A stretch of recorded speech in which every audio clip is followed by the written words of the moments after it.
మాట్లాడిన తర్వాత వారి నియోజకవర్గానికి సంబంధించినటువంటి ప్రతిపాదనల్ని సభ ముందు ఉంచుతారు. అదేవిధంగా ఆ నియోజకవర్గం సంబంధించి బలపరుస్తారు. మీరందరూ కూడా ఆమోదిస్తారని తెలియజేసుకుంటూ ఈరోజు మొట్టమొదటిసారిగా నెల్లూరు రూరల్ శాసనసభ్యులు పెద్దలు కోటంరెడ్డి శ్రీధర్రెడ్డి గారిని మాట్లాడవలసిందిగా ఆహ్వానిస్తున్నా.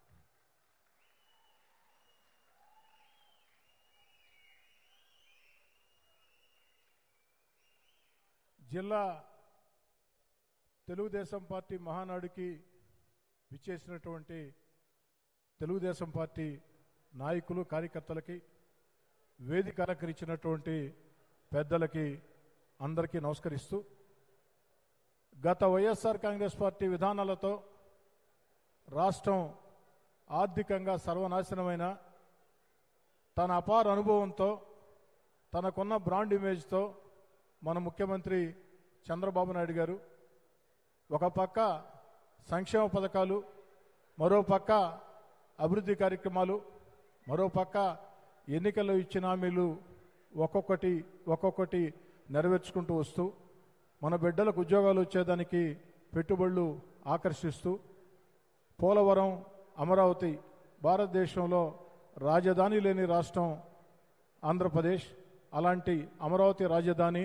పోలవరం, వీటన్నిటి కోసం ఈ వయసులో కూడా కష్టం చేస్తున్నటువంటి చంద్రబాబు నాయుడు గారి స్ఫూర్తిగా ప్రతి కార్యకర్త, ప్రతి నాయకుడు పనిచేయాలని చెప్పని కోరుకుంటూ, చంద్రబాబు నాయుడు గారు అదేవిధంగా యువ నాయకుడు నారా లోకేష్ గారు చూపించినటువంటి పదనిర్దేశంలో మనమంతా కూడా ముందుకు సాగాలని కోరుకుంటూ 156 కోట్లతో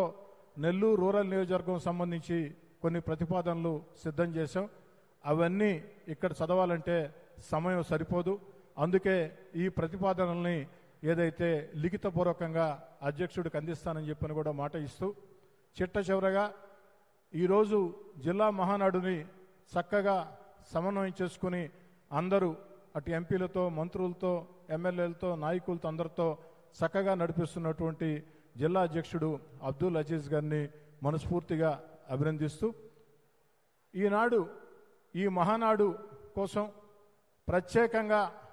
ఏర్పాట్లు చేసి తన ప్రాంగణం ఇవ్వడమే కాకుండా ఇక్కడ ఉన్నటువంటి అన్ని ఏర్పాట్లు కూడా మహానాడు కోసం తన భుజ స్కంధాల మీద వేసుకొని చేసినటువంటి వేమిరెడ్డి ప్రభాకర్ రెడ్డి గారిని మీ అందరి కరతాళ ధ్వనుల మధ్య ధన్యవాదాలు తెలియచేయాలని కోరుకుంటూ, అదేవిధంగా వచ్చిన ప్రతినిధులందరికీ వేమిరెడ్డి ప్రభాకర్ రెడ్డి గారు ఏర్పాట్లు చేయటమే కాకుండా ఒక చక్కటి ఆత్మీయ విందు ఏర్పాటు చేసి ఉన్నారు. మీరందరూ కూడా ఆ విందులో పాల్గొని వారు పెట్టినటువంటి ఆ యొక్క ఆత్మీయ భోజనం తిని వారిని, పార్టీని, అదేవిధంగా అందరినీ కూడా నిండు మనసుతో దీవించాలని, జిల్లాలో